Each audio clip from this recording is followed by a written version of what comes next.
Some of the soothing strategies we might try with our kids can actually reinforce the anxiety. And sometimes you need a teammate, you need a supporter, a mental health person to say, it's okay for you to say, we're going to help together boss back the anxiety. We're not going to say yes to it over and over again. HealthQ is back. I'm Blake Farmer with Cara Anthony. We're healthcare reporters with Nashville Public Radio and KFF Health News. And we're now joined by Dr. Paris Goodyear-Brown, founder of Nurture House and a mom of 3 kids. She works with children and teens with anxiety and depression in Franklin, Tennessee. Welcome to HealthQ, Paris. Thank you. It's a pleasure to be here. And, I haven't even told you why you're here. No, you know, but I'll tell the audience. We're talking about the sandwich generation today, caring for parents and kids. And, Cara, I want to talk about kids because I wonder, have you ever worried about the mental health of your little Lily? And if so, considered counseling?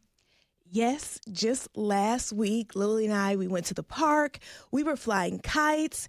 Now, it was time to drive over to the playground section of the park. We get in the car, and Lily sees other kids on the playground, and she refused to get out of the car. She was so anxious, I think, about playing with other kids. And I thought, ooh, we need to start thinking about therapy. Well, Dr. Goodyear-Brown, I mean, we know that therapy can be so helpful for anxious kids, but it's also hard to just want to try out. You've got to find a therapist like yourself. Many of them don't take insurance. Average cash pay a couple years ago was $150 an hour. So the question we're trying to answer here is, how can we feel more confident just as a parent starting out on this journey? Yeah, let's jump right into this. So how would you rate the health Q of most parents when it comes to counseling? Well, I would say that this generation of parents is more educated and more open to therapy altogether for themselves and their kids than the previous generation. I'm often sitting with parents and asking about their parents' history and any family psychiatric history and so forth. And they often say, I don't know, that wasn't a thing that we ever talked about back then. And, it just was hush hush. And so I think in the sense of being open to trying to get help, this generation is more open. There is, though, still some stigma around therapy. And if I send my child to therapy, will they feel broken or bad? Or does it mean I'm a bad parent? Those are the kinds of vulnerabilities in us as the grown-ups that come up. Oh, yeah. Is there a way you might advise parents when they're thinking about behavior of a child and trying to figure, does this rise to the level? Is therapy something I need right now? I think the fact that the question is being asked is important. If a parent has gotten to the point where they're saying, do I need therapy? Does my child need therapy? It's already become important. But then you'd want to think about things like, how long has this been going on? How intense is the behavior? Does it impede the child's social functioning or any other area of development for them? So if this, for example, with Lily is a one-off, she had a hard day and wasn't quite ready to be with other kids, that's a whole different scenario than refusing to go into her preschool classroom day after day after day.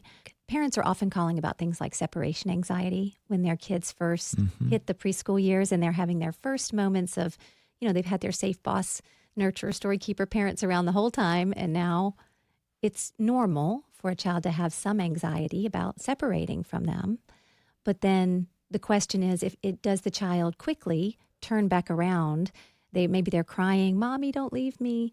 But then as soon as the parent has departed, they enjoy the day and they're engaged with their teachers. That's a really different presentation than the child who cries for 3 hours at school, is inconsolable, and isn't able to learn. So that's like frequencies, kind of like, is this just a one-off thing? Duration, is that lasting most of the day? If it's like a separation thing. What about intensity? What are measures of intensity with behaviors in kids? Well, it depends on which category you're talking about, but I would say things like some anxiety around going to sleep. If the child gets out of the bed 2 or 3 times a night and they're still trying to figure out, do you mean it? And they need to stay in their bed, or are they unable to get to sleep at all or are they having nightmares that they're waking up from multiple times in the night?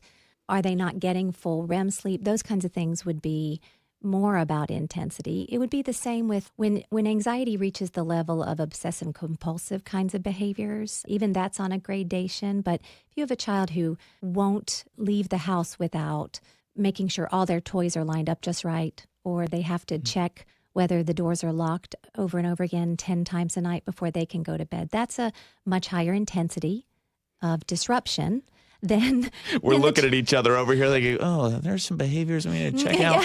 You are reading my mail. Well, Let's move on to another family to talk about. But we talked to Marcella Cabay. She lives in the area outside Austin, Texas, and talked to us about her daughter who was really spiraling and anxious and kind of thinking about the worst case scenario at every turn. I kind of kept thinking, right, like, oh, maybe it will pass. Maybe it was this vacation, or maybe it was this thing that she has coming up at school. But it wasn't, those things would happen and it wasn't getting any better. It was actually getting worse. She would just really tense up, or anytime that I would be like, yeah, I'm going to the store, or, any daily outing, just really stressed out about like, is it going to rain? Are we going to be okay? And so Marcella's daughter was about 7 years old at the time. And so if you would, help us walk through this frequency, intensity, duration test with that kind of behavior of anxiety, of worst case scenarios. Yeah, so the thing about anxiety is that it will take as much territory as we give it. And so it's especially important if a child is showing multiple anxiety symptoms for the parent to at least seek some consultation from a mental health professional about, am I helping? Or am I working to try to soothe, which all parents want to do with their kids. But some of the soothing strategies we might try with our kids can actually reinforce the anxiety. And sometimes you need a teammate, you need a supporter, a mental health person to say, it's okay for you to say, we're going to help together boss back the anxiety. We're not going to say yes to it over and over again. What would be some ways that we would encourage anxiety and not mean to? Well, I'm thinking about a 6-year-old boy who had moved here from California, and the school schedule was a little bit different. He already had a genetic predisposition to anxiety, and then had some things happen in his family that were a bit traumatic. And then his mother picked him up. She was an amazing mom who got in the line 20 minutes before school was out, but still didn't realize our school on a half day is less. It gets out 11:30. And so she was a few minutes late to pick up her son, which with most kids would not matter at all. They'd be happily playing more with their friends. But this child became incredibly anxious that he was going to be left and abandoned at school, and got in the car and asked her, Mom, can you make sure that never happens again? I felt so embarrassed and, left out there. And she, of course, feeling bad, said, honey, no, of course, yes, I'll make sure I'm on time. I just didn't realize the half day was this timing. That night again, before bed, he asked again, are you sure you're going to be there on time tomorrow? Are you going to be there? Okay, well, what is the time, Mom? Do you know the time? And she answered him, and then she answered him again. And by the time they came in for treatment, he was asking and needing the answer over and over again, probably 30 times between the end of one school day and the beginning of another. So that's an example of the anxiety growing in a way where a parent is trying to reassure, but we may actually be feeding the worry. I want to move on from the intensity and frequency and duration to talk a little bit about maybe things that go on that it just makes sense to automatically go to therapy. For instance, Marcella talked about a few years before this behavior was showing up, they'd been through a very rough divorce, had not done counseling therapy together. Are there big life events that you think just automatic? Absolutely. I don't necessarily believe that every single life event that people might call traumatic will need intervention, but basically all of the categories of trauma that we call it the ACEs for short, but the adverse childhood experiences, all of those, and just to list a few of them, there's sexual abuse, physical abuse, domestic violence, substance abuse of a parent, mental illness of a parent, incarceration of a parent. Like, these things seem to be much worse for our children than things like a discrete house fire or car accident or something. And that's because those pervasive attachment relationship wounds rob the child of the available caregiver, the serve and return back and forth need meeting stuff that kids need. So in those sorts of situations, I would always want the caregivers, which might end up being foster and adoptive parents at times, to be seeking at least some support around the story of what happened.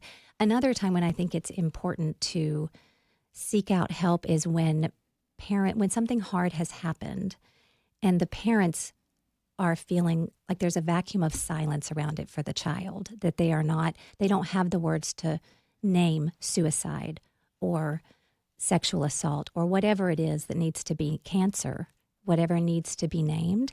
Often the parents themselves need support in crafting a coherent narrative. It sounds like, the parent might need the counseling as much as the kid in those situations. Yeah. This is Cara Anthony and Blake Farmer. You're listening to HealthQ and counselor Dr. Paris on how to know when it's time for a kid to get professional help. Look, Dr. Paris, therapy is expensive. That might be the elephant in the room here. And I know it's not just a one-time thing. You're likely going to sign a child up for multiple sessions. So I'm just wondering if there's some middle ground. Like, is there another step you can take, like talking to a teacher or listening even to a parenting podcast? My daughter Lily likes to talk to my sister about her problems. Is that a good first step? Yeah, I think having a team, hopefully it takes a village, right? So if there are other safe boss adults who your child can go to, I would absolutely pull them in first.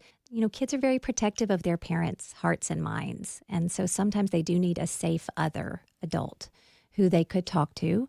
I think also the school counseling resources are sometimes underused, and there are not necessarily in every school a licensed professional counselor, but there are trained individuals who work with social and emotional health and development. And there can even be some things like divorce care kinds of groups for kids in the schools, social and emotional learning groups for kids in the schools that wouldn't cost the parent anything.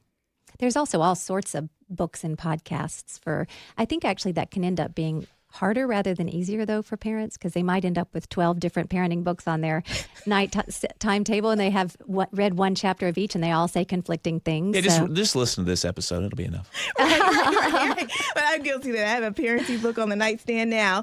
Dr. Paris, let's say we're ready to go ahead and sign our child up for therapy. There seems to be some conflict in that, and it's not easy because just the other day, my daughter, when I said, Lily, I might take you to a therapist, she blurts out, "There's nothing wrong with me." Mm-hmm. And I didn't really know what to say to her in that moment. I tried to reassure her and let her know that lots of people go to therapy, but what should I have said? What can anyone say to a kid? Well, I think starting out the way you did is just right. We all have things that we struggle with, and there are special helpers for those moments when we're struggling. Some kids will know what is going on for themselves and ask and say, "Can I have a counselor?" Other kids might be a little bit more hesitant, but if you can normalize this, we all have times where we could use some extra support. It tends to depathologize it for kids. Dr. Paris Goodyear-Brown, thank you so much for joining us and helping us up our own HealthQ. You're welcome. Glad to be here. Dr. Paris is the clinical director, founder of Nurture House in Franklin, Tennessee. Well, we've talked about the aging parents. We've talked about the growing kids. But there's one more part of the sandwich generation. Are you talking about us? Like the filling? Yes. Yes, the person sandwiched in between the generations. Yeah, more than half of adults in their 40s are taking care of kids and have parents above retirement age. And if that's you, you might be too frazzled to keep a good eye on your health. But more than a dozen kinds of cancer are on the rise in adults under 50. So having a strong health cue about these is going to really help you catch cancers early when they're most treatable. So, Cara, welcome to the Health Cue quiz. Early Onset Cancer Edition. Can we smile about that? I don't know. I don't know. I'm nervous, but here we go. Okay. Let's jump right in with question 1. Which 2 of these cancers are on the rise the most in people under 50? Colorectal cancer, lung cancer, breast cancer, or bone cancer? I feel like I've heard colorectal's up. I'll go with also bone cancer. Okay, 1 out of 2 isn't bad. Colorectal and breast cancers Really? are increasing in people under 50 the most. Also, colorectal cancer is now the most deadly cancer for people in this age range. Wow. All right, let's move to question 2, which is related. What are the current recommended ages for a first mammogram, which scans for breast cancer, and colonoscopy, which scans for colorectal cancer? I'm going to go pretty young here and say 35 or 40. Recommended age, 40 for a mammogram, 45 for a colonoscopy. However, your doctor might want you to get one of these scans much sooner, even in your 20s, depending on personal risk factors. Okay, what are the personal risk factors? Well, one of the big ones is unusual symptoms that can be kind of scary, like blood in your stool, lump in the breast, ongoing fatigue, even unusual pain. Don't just wait for it to go away. Tell your doctor. Another very important risk factor is your family history. Bryce Ramsey was diagnosed with colorectal cancer at 33. If I would have known that I had a significant family history, I would have been scoped a lot younger.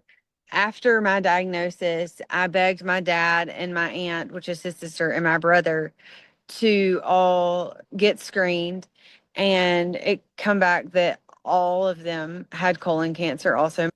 Bryce's family members, they were all able to get treatment. They're doing well today. She said it can be uncomfortable to talk to older family members about their private health information, but, maybe make a joke. Remind them it could save a life.